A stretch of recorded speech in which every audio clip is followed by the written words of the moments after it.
You're listening to the Hour of the Time. I'm William Cooper. Good evening, ladies and gentlemen.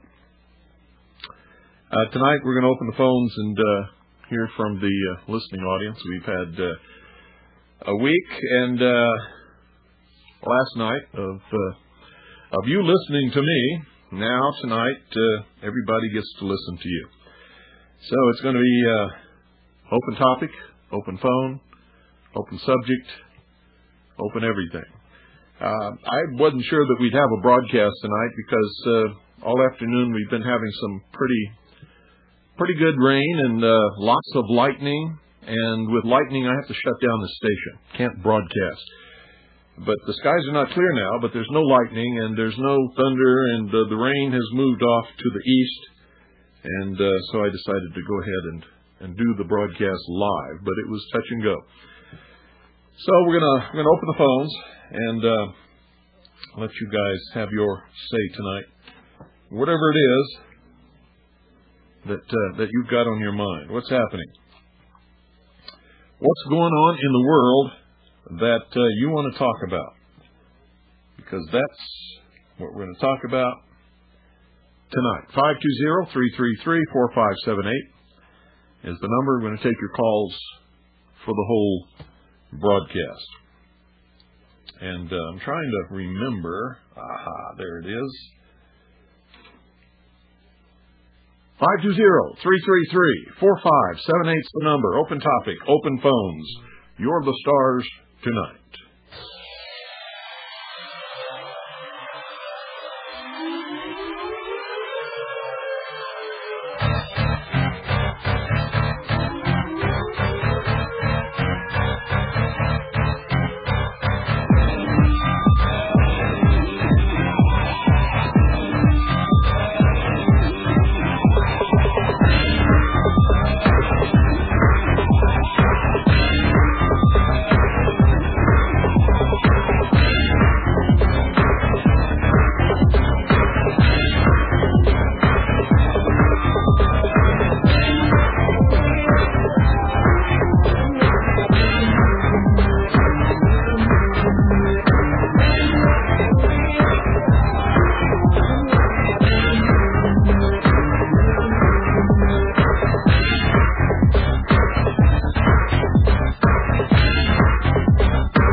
Sorry, folks, I gave you the wrong number. The phone lines are still switched around, so the correct number to call is 520-333-4543. That's 520-333-4543. So use that number tonight. Write it down.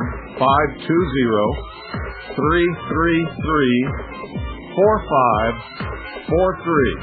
Phones are open.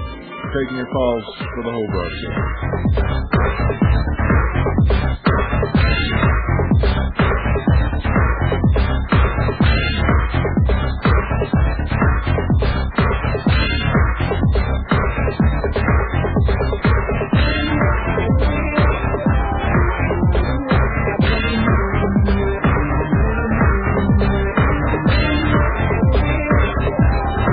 Isn't that great music, folks?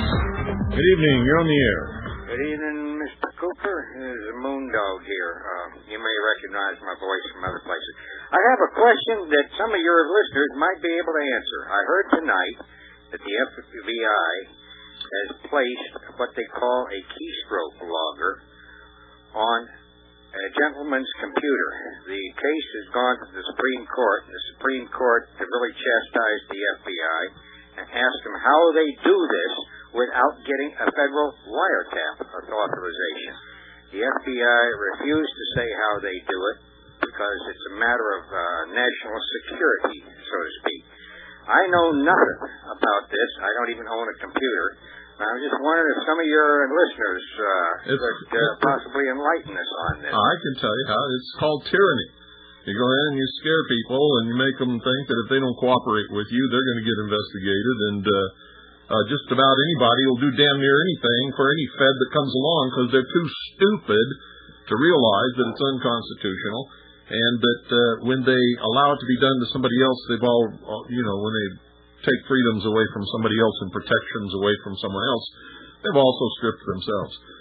Well, the whole situation arose because the FBI suspected that this person was using advanced crypto technique for transmitting... I know the case very well, and apparently you two do too. Why are you ducking around the fact that the guy they put this on was a mafia guy? I am not... Hey, if they can do it to him, they can do it to us. That's right, but what I want to know is why are you dancing around it? Why didn't you I didn't know he was a mafia guy. I know he had an Italian name. Then how do you know so much about this case? I just heard it on the radio about an hour ago. Okay, well, he's a mafia guy. He's a member of the mafia. There's no doubt about that. They're investigating him. It doesn't make any difference.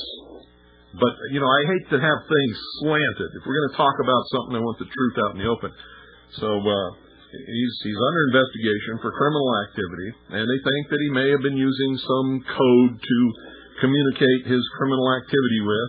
So they bugged his keyboard without a wiretap.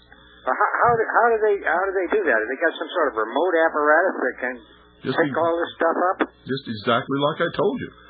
You see, if somebody has a meth lab, now I'm not condoning meth labs, but I'm using this as an example. If somebody has a meth lab here in this valley, okay, they're buying their chemicals here at the local drugstore or 2 cities away or something like that, and they're making methamphetamine right here, okay? Gotcha. And they're selling it right here. They're not selling it anywhere else. They're not going across state lines or anything else. Why do the local police, who know damn well the feds have no authority, give the DEA the authority to bust these people and arrest them and imprison them on federal charges when they have no jurisdiction whatsoever, has nothing to do with interstate or international commerce? It must be simply a matter of their own ignorance. It's called stupid police chief.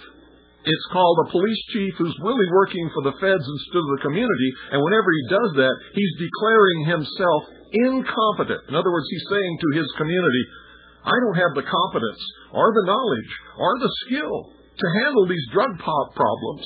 So instead of trying to figure out how to get that and keep our jurisdiction and not have these incursions by the federal government outside their jurisdiction, I'm going to call them in and let them handle it because that's the easy way out and it makes me look good.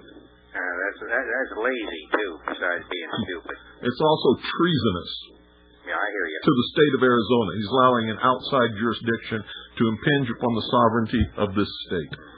Well, my real question is, how did the feds manage to get a hold of the keyboard signal without actually connecting physically with copper to the computer? Well, that I don't know, but I bet you there's a 14-year-old kid out there who knows enough about computers that he could probably give us the answer in about 10 seconds flat. Well, that's the guy I hope calls next or within the next hour. Okay. Hey, I've said my word. I'll get off and let somebody else get in. Thanks for calling. Good question. Real good question. How are they doing it? And why are they getting away from it? Yes. Gestapo. That's what they really are. 520-333-4543 is the number. Be taking your calls for the whole hour. Good evening. You're on the air. How you doing, Bill? Good. Yeah, I got like a question a topic about that I know that brings smoke that comes out of both your ears and stuff. But what that is the elimination of the income tax versus the flat tax. And I know that you say like with the income tax that it's unconstitutional and stuff. And I myself, it's not only unconstitutional, but there's no law passed by Congress that requires me to file and pay it. Right. I've put out a challenge for years now. Not one person can produce such a law. And my problem with that is that what about the revenue to provide for a defense, by the federal government? That's not my problem. My problem is making sure that a Hitler doesn't take over this country and cause us to come under unconstitutional despotic rule. The Constitution gives the government the means to do what it needs to do within its own jurisdiction. including taxes, excises, levies, imposts, duties, all kinds of things. They could even conceivably go into business, and they've already done that, we know. Right. But are you trying to say that we should ignore the Constitution? We should throw our freedoms away so that we can have, what was it you said? Provide for defense. The main role of the federal government is to provide for defense. No, it's not. Purposes. That's not the main role of the federal government. It's not the main role at all. Well, it's constitutional, isn't it? I mean, see, my point is that the only standing military. We're not living in 1890 anymore, and then we have countries like so what? North Korea, so what? And we have China and Iraq. So what? So what? We have a law. It's called the Constitution. I understand that. I understand your point completely. I'm not disagreeing. It's not a point. It's the law. They have to stay within the law. If they're not within the law, then they're committing treason. They have become despots. They become tyrants. They are no longer our government when they do that. And I don't care how they justify it. And I don't care how many of you misinformed people who don't care about your Constitution or your rights or your protections under the law want to know how they're going to pay the military. It's not my concern. My concern is that they don't destroy the Constitution, take away our rights. Yeah, it's a conundrum, you know what I mean? I agree with everything that you're saying. I don't want to... It's not a conundrum. It is not a conundrum. You know? It is not a conundrum. It is not. They are required by the law, the Constitution, to stay within the limits and the restrictions of the Constitution. I agree. If they can't do it, then they don't have a military, or whatever it is they're trying to fund that they don't have enough money for. We have militaries in the states. We have the militia. We have the National Guard. Yeah, but the problem is, look at Clinton. During the Clinton years, the Chinese actually used money to influence the election in '96 and stuff by buying up officials and so forth. You know. Yeah. What's that? The problem with that is that. What's that got to do with income tax? Well, the point being is that the Chinese are making the move with Hutchinson Whampoa with the Panama Canal. And so moving into our hemisphere. I'm going to ask you again. I'm going to ask you again. What's that got to do with the income tax? For providing a defense. Who's like China and North Korea? Who's in charge of the defense? Who's in charge of the defense? Yeah.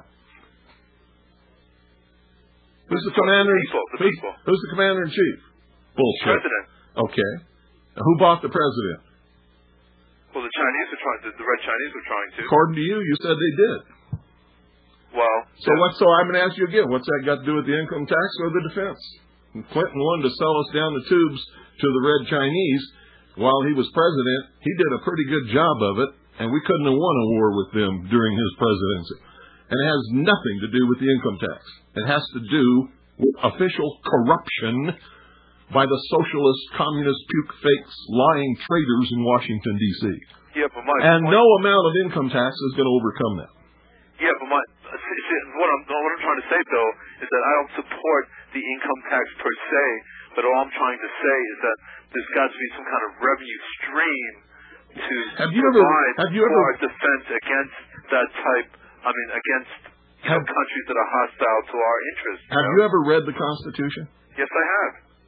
Then what does it say about how the government can raise money? Well, it can be done through tariffs and, like you said, excises and imposts and stuff like that. And lots of other things, too. Yeah. It says Congress can levy a tax. They can even levy a direct tax as long as it's apportioned according to the population of each state. Right. That's true. Well, what's that got to do with the income tax? They can levy a tax for as much money as they want. They can take everything out of your pocket that you ever had or ever will have if they want. But they have to do it under the law. Right. And the way they're getting away with it is stupid people like you who don't understand how the law works is willing to say, well, even though it's unconstitutional, it's bad, and even though I don't support it, we need the income tax because we must have a defense. You're stupid. Do you hear me? Thank you for calling. 520-333-4543. I don't cut you any slack, folks, when you're stupid. You see, you might want to give away your freedoms, and if you do, I suggest you go to Cuba. Castro will be happy to take your freedoms, provide you with a military, give you a machete, and designate a portion of the cane fields for you to cut, and you can be happy. Good evening. You're on the air. Hello, Mr. Cooper. This is Marie from Colorado. Hi, Marie. Hi. When you took your vacation at the end of June, the beginning of July, one of the broadcast programs that WBCQ ran was the program that you had where you asked people to call in and tell you who they were going to vote for and just a brief why. And sometimes you'd ask them, like someone who said he was voting for Howard Phillips or another person who said they were voting for Charles Collins or something like that. Yeah. You asked, do you really think he has a chance of getting in? And that person paused for a moment, and then he said, well, I think if enough of us vote for him, yes. And then at the end of the program, you told us to all look at Article 2, Section 1 in the Constitution. Right. And that everything is basically, your vote counts at the local and state level, but the Electoral College is the one that puts the president in. That's exactly right. And my husband and I were rather surprised at that. So we have this little booklet that has the Constitution, Bill of Rights, Declaration of Independence, and it came from Liberty Lobby, and we picked it up at a gun show. Uh-huh. And so we looked it up, and sure enough, I read it all out loud to my husband, and we were there like, wow, we actually, as citizens, should be more involved at the state level where everything really counts with this electoral college. That's right. And we were really surprised because you never hear anybody promoting that. Well, you know why? Because very few people, until I started challenging people in this broadcast many years ago, very few people in this country have ever seen a copy of the Constitution, much less read it. They don't even know what their country is. And the only place you can find it is in that document. That is where the United States of America dwells. Nowhere else. Yes, that's true. So anyway, I had this little booklet of the Constitution out, and you are right when you said it's not very long, and it's written in plain English, and so it was on the kitchen table for a couple of days, so I picked it up and I read it. And I was very, very impressed. You're right. It's not long, and it is in plain English. Yeah. But what really impressed me, and I just have to tell you this, and folks, if you haven't picked up a Constitution yet, read it. You'll be very impressed. Article 1, you don't go too far into it, just Section 8, it's the duties of Congress. Right. And it's like, wow, is that all they're supposed to do? That's all they're supposed to do. And look at all the other stuff they got their fingers into. Yeah. Where they don't belong. Exactly. There's nothing in there about they're not, my goodness gracious, they're not supposed to blackmail the states into doing what they want them to do. There's nothing about being involved in education, in child care, and absolutely nothing in social services. Actually, the Constitution forbids it. The Constitution says that not any of the states can make a treaty with any other state. Yes. When the state of Arizona makes an agreement with the federal government to get money from the federal government so that they can build highways, and there's strings attached that says if they do that, they have to teach our children certain subjects and use certain textbooks, that is what's called a treaty. An agreement between states is a treaty. The state of Arizona is a sovereign state, and the United States of America is a sovereign state. It's forbidden. Yeah. It is absolutely forbidden to do that. And also, I'm not sure I'm reading this right, but on where it comes to Article 3, where it talks about the Supreme Court, and in listening to the debate where Bush and Gore were debating, and the subject came up about the Constitution. So I really, after listening to you, I kind of pricked up my ears, even though I never read the Constitution since I was in high school. And they were Gore had said he believed that the Constitution was a living document to be interpreted as we went along and as need rose, and that since it was a living document, it could be changed because all living things change. And I thought that sounds kind of hokey. And then Bush came back with, well, this is where we disagree. I believe that a law is set in stone or something to that effect, he said, and that it should be applicable for all people at all times, and so that you know what it is said and that it cannot be changed to suit whatever situation you're in. And I just wanted your input on that. No, it cannot be. This document cannot be changed at all or interpreted, nor the meaning changed by anyone whomsoever, except by the method so stated in this document for doing that. And what is it called? It's called an amendment. Oh, okay. And the document explains exactly how an amendment can be passed and adopted as a part of this Constitution. And if it's not done, then it is not a part of this Constitution. You can't change anything in this. So that means that the Supreme Court can't be pulling out all of these straws that it pulls out, like somehow in here we're supposed to find where we have a constitutional right to have an abortion? No. I didn't think so. I didn't see anything in there because I thought, let me see if they see anything about having an abortion. No, the Constitution divided the power amongst three branches of government. The executive, the judicial, and the legislative. The executive and the judicial cannot legislate. The legislative cannot perform executive tasks, nor give orders to the military forces, nor can they perform the judicial functions of government. But here's what the Supreme Court is doing. The Supreme Court, when it does that, is grabbing the power of the the legislative branch. They're legislating. You can't have an amendment to the Constitution except through certain means, and they all involve Congress. Well, isn't the judicial branch of the states doing that when, like here in Colorado, we passed that by popular vote, not this past election, but the one before, about the homosexuals, not giving them special minority status, like handicapped people and that. And then the all people must judicial went and overturned it and says, well, that's not right. Well, and it's like, where did the power of the people come in when we vote something and then it's overturned? It has nothing to do with the power of the people or the power of the state Supreme Court. It has to be according to the law. And the law says all citizens must have equal status under the law. Therefore, you cannot grant special protection or special status to one group, minority or not. That's unconstitutional in every state and in the United States. That was a political decision, and your Supreme Court legislated against its own Constitution to give special status to a group of people, making them and actually making you not equal under the law.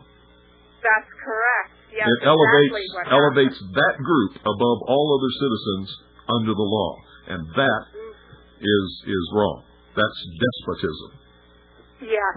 And it only happens in democracies. And if you want to find out what kind of government we have and what kind of government we're guaranteed, read Article 4, Section 4.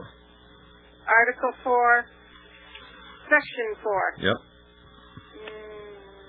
Okay, that's about amendments. Nope. Article 4, Section 4. Oh, I memorized the Constitution years ago. The United States shall guarantee to every state in this union a republican form of government, and shall protect each of them against invasion, and on application of the legislature or of the executive, when the legislature cannot be convened, against domestic violence, period. So what is all this talk about a democracy? I don't know.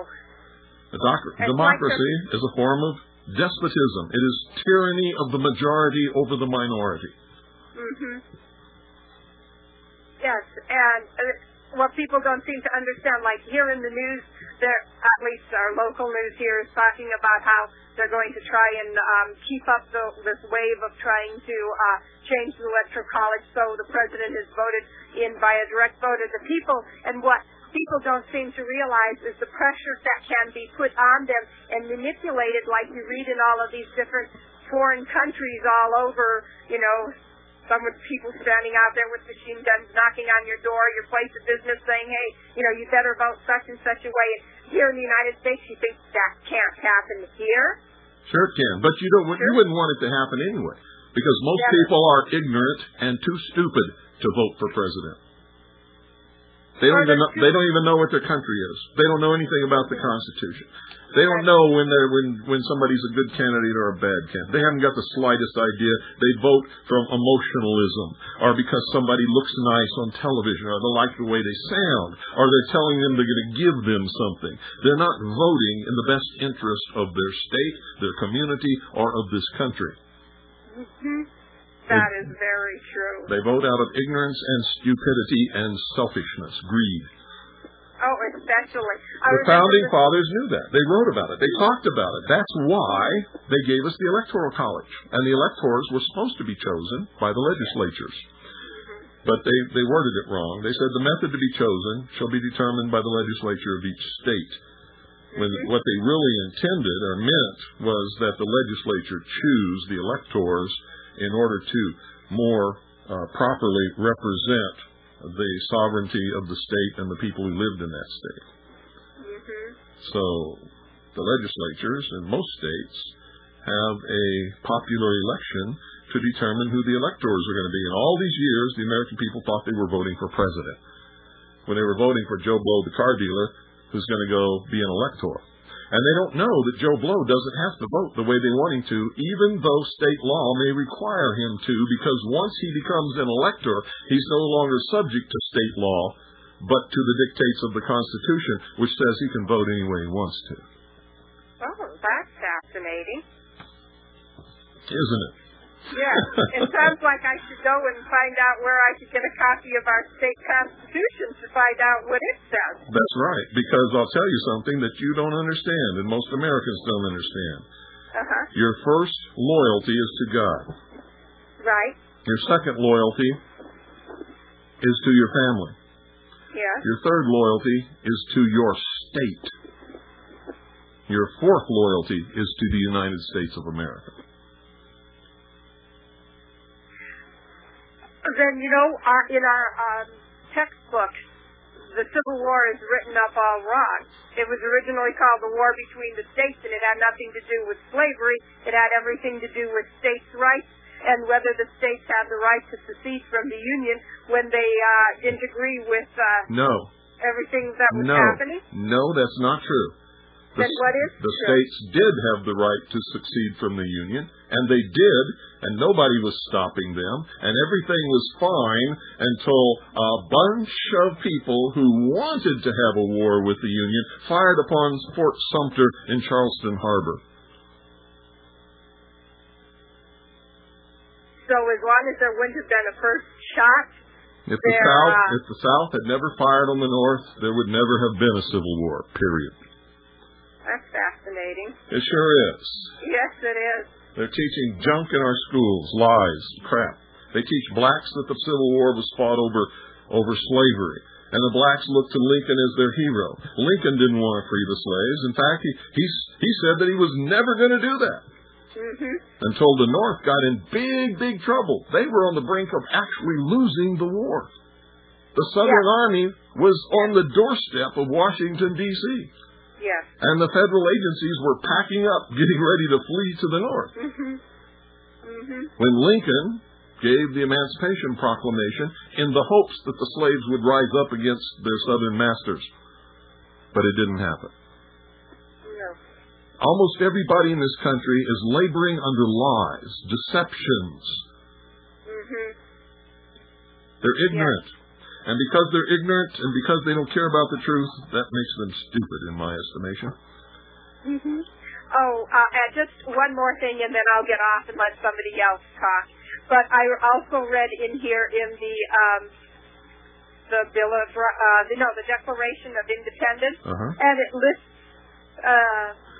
many reasons why the colonies felt they had a right and a duty to before God and their fellow citizens that they should go and be separated from Britain. And I'm reading some of this stuff, and I'm thinking, you know what? A lot of this most of it actually is happening today.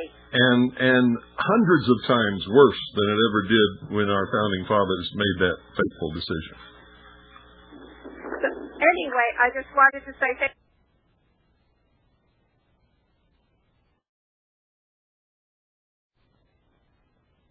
To me. Most people have listened for years and they still don't have a copy of the Constitution. Still haven't read it. Still haven't got a clue. They're still ignorant. They're still stupid. And they're still sitting there with their thumb in their ear wondering, what happened to my country? Yeah, exactly. Exactly. Okay, well, you take care and God bless you. Thank you for calling. Okay. You're welcome. Bye-bye. Seek ye the truth, and the truth will make you free. Good evening. You're on the air. Hello? Yeah, howdy. Hello? Okay, can you hear me? I've said hello twice. Okay, I'm sorry. What do you want me to say? Well, fans ringing in my ear. The way they do it, Bill, is that, are you familiar with Tempest? Now, what exactly are you The talking about? FBI getting in the guy's computer, Okay. monitoring it. Okay. All computers radiate. I'm familiar with Tempest, but not everybody is. Okay, all computers radiate. If they can get it within the close proximity of wherever the computer was, they just pick it up on the radio. Well, they can see your screen that way. Oh, yeah. But they're talking about tapping the keyboard. Oh, they physically tapped it. Physically, in some manner, tap the keyboard. Well, they wouldn't have to unless the guy had a screen. That's not the point. The point is, the point is, that's what they're doing. They're physically tapping the keyboard.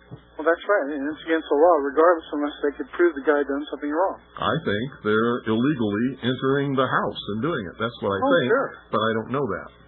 Well, there's another scam now with internet providers, for example, like mine. They do it under a guise of providing email screening, but it's all routed through a place in California, which I'm sure is a shell operation for the FBI or CIA or one of those.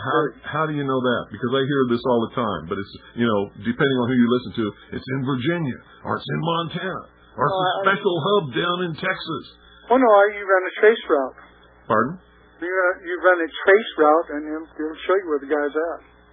Show you where what guy's at. All you can do whoever the screener is, okay? All you can do with a trace route is find out where your email goes before it gets to where it's delivered.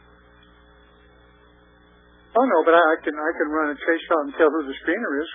How can you tell? All you can tell is what hubs it goes through. Okay.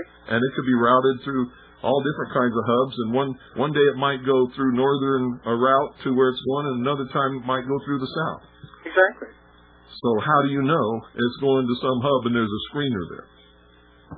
Because I ran the trace route on the provider that does the screening for my ISP, and he is located in, I believe, somewhere in How do you know he does a screener for your ISP? Pardon me? How do you know he does screening for your ISP? Because it was the guy announced it. Most people don't understand what's going on, but it was all email to me, and I'm sure other people too. It routes through this screener, and then it comes back to your ISP. And how do you know it's a screener? You haven't answered my question yet. Because that is the way it's advertised. They do it under the guise of and they do filter junk mail. How do you know that? Because I get messages from them. Messages from who saying what? From the screener saying we have quarantined such and such pieces of mail, blah blah blah. But the crux of the thing is that all of my mail goes through them. They have absolutely no right to do that unless you agreed to it when you signed the contract with the ISP. Oh, the ISP put that in. Doesn't matter. It doesn't bother me. Doesn't matter. They still do not have any right to do it whatsoever unless you signed a contract agreeing to allow them to do it.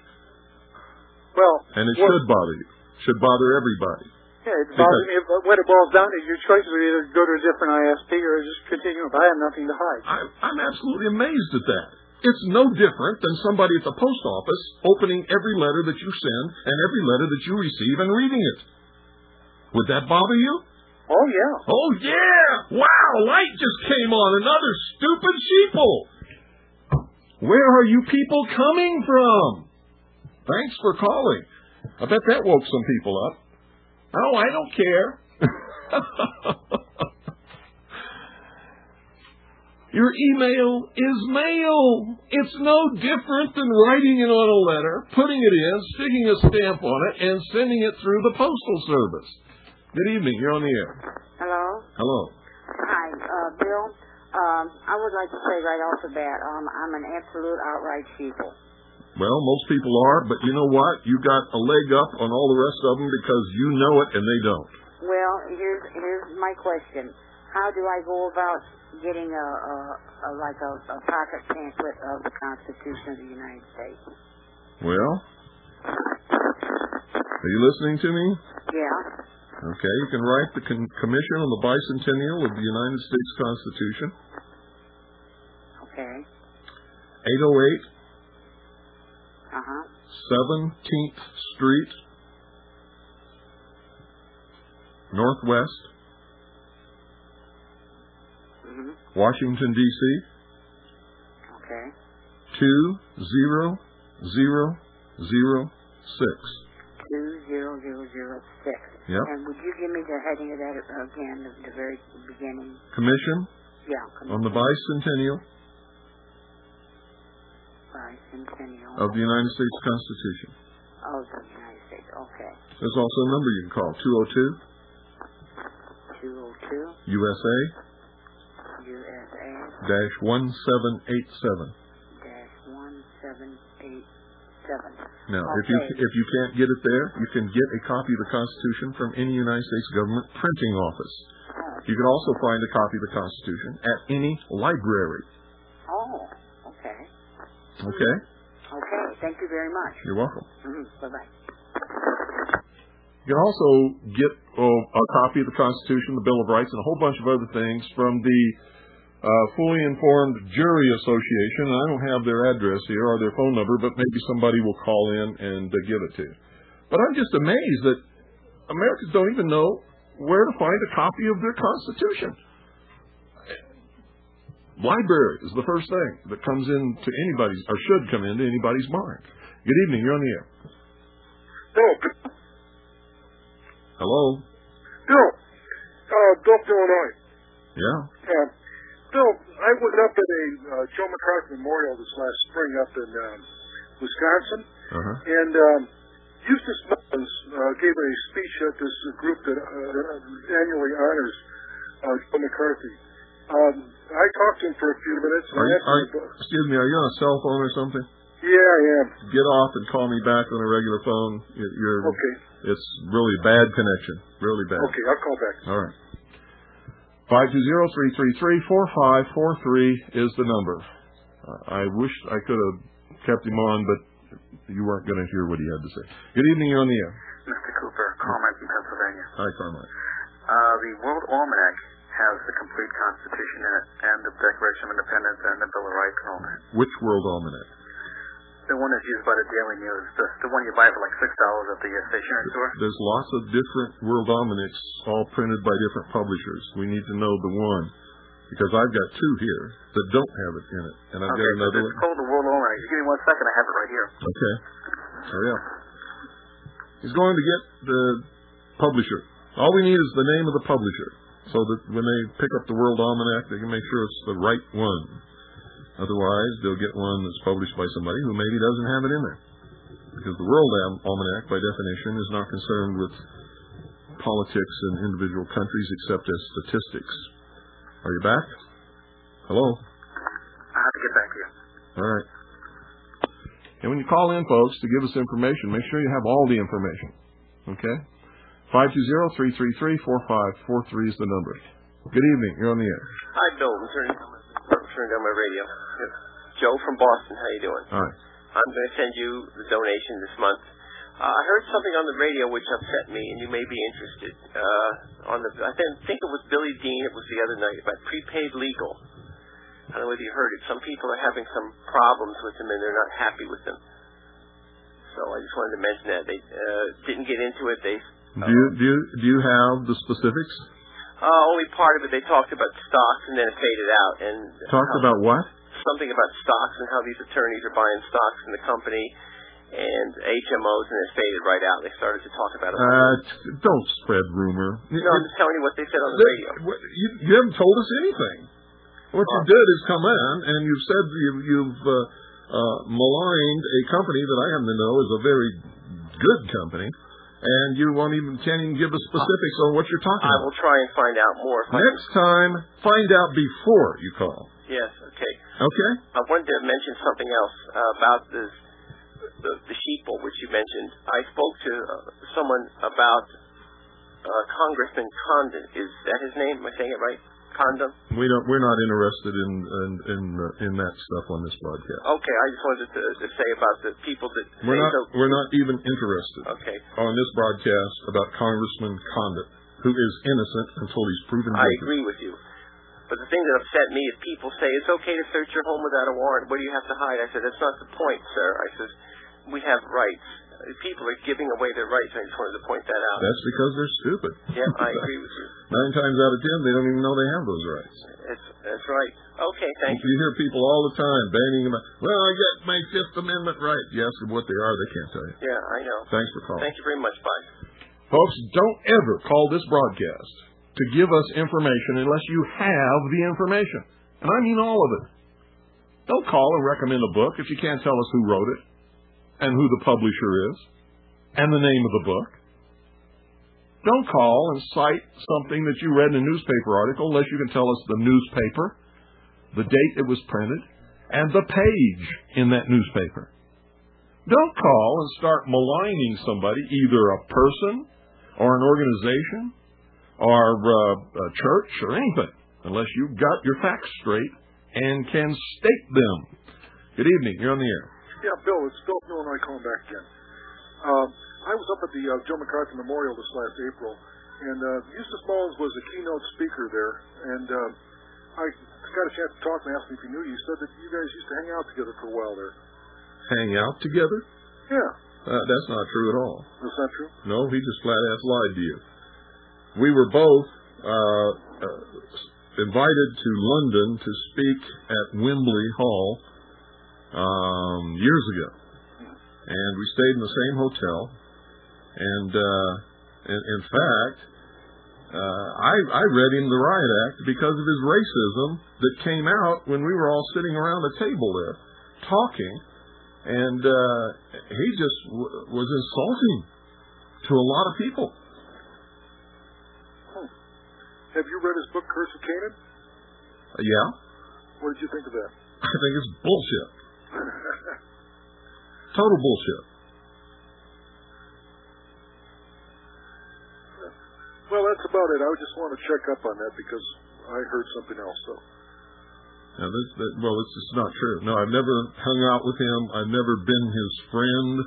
I met him in London. I never talked to him very much. I was at a large table where there's a whole bunch of people sitting when he just absolutely insulted a lot of people at the table who were not of his race. Really? Yeah. Well, it was disgusting. I believe racism is a plague upon the human race. Well, it's a plague. I don't believe it at all. I pretty much, my business, I work with everybody. And there's two things in this world that cause most of the problems that everybody, well, 3 things actually, most of the problems that we ever have, whether they're on an individual local level, or a state level, or a national level, or an international level, and that's greed, religion, and racism. If we could eliminate those 3 things from our society, we'd pretty much have it made. Now, I'm not talking about religion as your own personal religious views. I'm talking about churches, big churches with lots of money that tell people what they're supposed to believe and make them act in certain ways that sometimes causes terrible things to happen in this world and in this country, in this state, everywhere. Okay? Yeah, thanks. Thanks for calling. You're welcome. Yeah, I think Eustace Mullins is full of crap. Good evening. You're on the air. Comment again, and it's Prime Media, Primedia. They're out of Marlboro, New Jersey. For what? For the Almanac, the World Almanac. Okay, Prime Media. And I buy one every other year, and they've always had the Constitution in it. Okay. You ready? Yep. Thank you. Thank you. Bye-bye. 520-333-4543. Good evening. You're on the air. How you doing, Bill? Good. This is Mac from New Jersey. Hi, Mac. And I always carry a Constitution in my pocket. I'm a little nervous. No, take a deep breath and relax. Okay, I have a question. I have made out a little note that I keep sending my congressmen and my senators, and I never get answers from them. And you're still sending the note? Yes, and Why? I want to know... No, wait a minute. Let's back up now. Okay. You've been sending it. How many times have you sent it? I sent 4 times to Saxton. Okay. I sent it to Bradley when he was in. Uh-huh. Lortenberger. Uh-huh. All these people previously... Wait a minute. I asked you a question to get an answer. I got my answer, and I'm going to ask you another question. Okay. Why are you still sending the note? Because I want to know whether the Constitution is still in effect or it isn't. But they've already told you something already. They don't care about you or your question, and they're not going to answer it. Thank you. That's your answer. I know that. Okay. But what I'd love to do is get a signature that would tell me that. They're not going to give you a signature that will tell you that. Okay, so I'm on my own. Because the minute they do that, they know you have a right to take up arms against them. And that's exactly why I want them to... I was figuring maybe I could send it, The Supreme Court has already said the Constitution's not in effect. It says, wherever treaties conflict with the Constitution for the United States of America, the treaty shall take precedence. Whenever there's a conflict between the United Nations and the Constitution for the United States of America, the United Nations Charter will take precedence. And any judge considering such cases shall have copies of both in front of him. It's a Supreme Court ruling. Okay. I keep trying to tell people that when we joined the United Nations and passed the UN Participation Act in way back then, right after the war, we joined a world government in formation. And the United States of America has been the responsible party that created that world government, gave them the land to put their buildings on, sent people to write the United Nations Charter, have funded them over all of these years. And it is the avowed and stated policy of the United States government to create a world government, disarm all peoples and all nations, create a world police force, and all of that is treason. And it's all out in the open. Nothing is hidden. It's all available to anybody who wants to look for it. I'm well informed on that. Then why are you... your book 3 times, and I started years ago with Philip Wiley's Generation of Vipers, and I've been on this since then. But you've answered my question. I know I'm on my own. No, you're not. I'm with you. I understand that. That I do understand. There is nobody in Washington, D.C. who is not committing treason, and they all know that they're committing treason. Right. I wrote Chuck Schumer on that, too, and I didn't get a damn letter. I called him a traitor. Yes, they are. And I never get an answer from that, either. They are. I did write Whitman when she got in down here in New Jersey.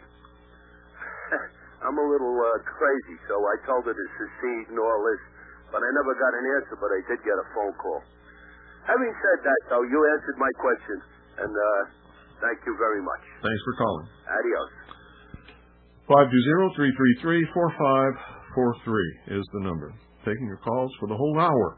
It's open topic, open season, open subject, open mouth, insert foot. Good evening, you're on the air. Hello? Turn your radio off. Goodbye. Can't handle that, folks. You ought to know by now, whether you ever call this program or not, just from listening to other programs, that when you call a radio show, you have to turn your radio off. Not down, but off. She just about blew my eardrums out. You have no idea how much that hurts. 520-333-4543. Good evening. You're on the air. Hey, Bill. Hi there. The former governor of Massachusetts, Paul Cellucci, is now the U.S. ambassador to Canada, and I have him quoted in Canadian National Post saying that there could be a NAFTA plus relationship. They're calling for harmonization of border controls, law enforcement, energy, environmental, and immigration policies. With the aim of achieving a more fully integrated economy. You know what that really means, don't you? It's Region 1. Here it comes. It means eventually do away with the border altogether. And have no restrictions between the two countries, and we would actually be melded, just as you said, in Region 1 of the New World Order. The only other one that would have to be, and this is what NAFTA and GATT's all about. The other one that has not been brought in yet is Mexico. Region 1 of the New World Order is the United States, Canada, and Mexico. He says we have to talk about being more consistent in policies. We don't want Canadian citizens or U.S. citizens to be spending 3 or 4 hours trying to cross the border. No one wants to go down that road. We need to use technology and some more consistent policies to make it more convenient. Sure. Yeah. Well, you talked about that over 10 years ago, but that... Here we have it in. Yeah, I told everybody. The impetus is there, and we know it. Yeah, I told everybody that it would absolutely happen. Do you know when GATT was first signed? Yes. When? 78? Nope. In the 1920s. Oh, I didn't know. 1978 was just an update, a revamping of GATT. That's why it's always been easier to go across the Canadian border and easier to stay longer than it is to go across the Mexican border and stay. GATT's been enforced since the 1920s. Fascinating. Yeah, isn't it? I loved your response earlier to the caller about his email being quarantined. Yeah. That was hilarious. Well, it ought to be hilarious. I couldn't even believe that I heard it. No, me neither. It was funny. Thanks, and good night to you. You're welcome. Thanks for calling. 520-333-4543. Don't forget, folks, when you call, turn your radio off, please. Good evening. You're on the air. Yeah, Bill? Yeah. Yes, I just purchased a real interesting book. It's John Quincy Adams, Letters on Freemasonry. And I'm really amazed at some of these forefathers' ability to express the king's language. I mean, it's absolutely amazing. Nobody understands the language today, and one of the reasons is so that you won't understand the law. These guys are, this John Quincy Adams, he's brilliant. He's an amazing writer. And if you're interested, I can give out the publishing company of this. Go ahead. Everybody should read it. Okay. I don't want to plug anybody. I can tell who I got it through. Is that all right? No, just give the name of the book, the author, and the publisher. All righty. And they get the book from their own sources. Okay. John Quincy Adams, Letters on Freemasonry. And it's Rivercrest, that's all one word, Publishing. 1708 Patterson Road. All they need is the name of the publisher. Okay. Who's the author? Oh, John Quincy. I'm sorry. Well, yeah, well, it was his... I've got the book, and I'm asking you who the author is. Yeah, well, okay, well... Go ahead. Yeah, it was by John Quincy Adams. According to the guy who's putting out the book, who's reprinting it, it hasn't been available to the public since...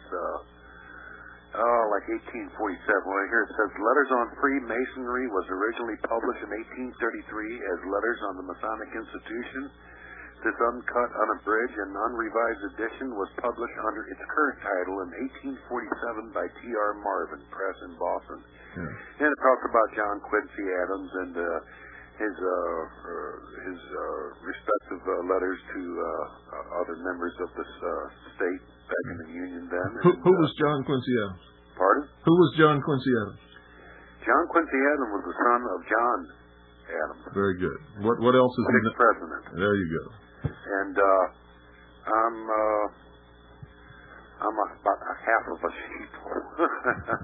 And I'm really starting to... Hey, that's okay. You know, this is amazing. I could never have learned what I've learned, and I could never be doing what I do now unless at some point I realized that I had been ignorant all my life, that I'd been relying on other people to tell me the truth, and they hadn't been doing it, and that I was a sheeple, and that I was stupid, and I had to change that. And before I did those things, I could never have made any changes or learned what I've learned and be able to pass that on to my listening audience and many other people. Common sense. I mean, if a person is a stupid but people is to get themselves an education. You'd be amazed at how people resist that. Yeah, I know. Yeah. We're out of time. Okay. Thanks for calling. Thanks a lot for your encouragement. You're welcome. All right. Well, folks. Oh, my goodness. We're out of time. And so, good night. God bless each and every single one of you. Good night, Annie, Pooh, and Allison. I love you.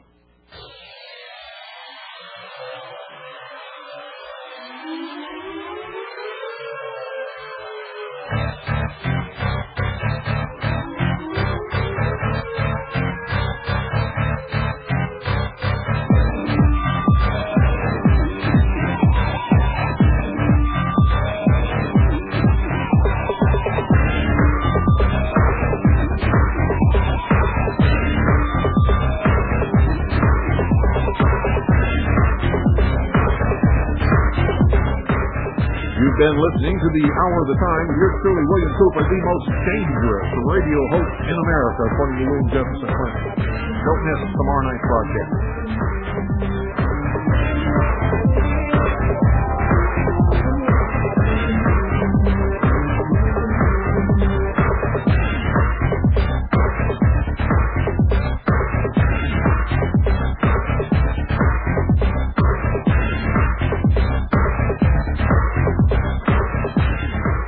Tomorrow night, folks, you're going to learn the business relationship of the bin Laden family, like in Osama bin Laden, with George Herbert Walker Bush and his son, George W. Bush, who is now the President of the United States of America. Whoa, that's heavy, huh? Don't miss tomorrow night's broadcast.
You're 1,000 miles away, but I still have your love to remember you by.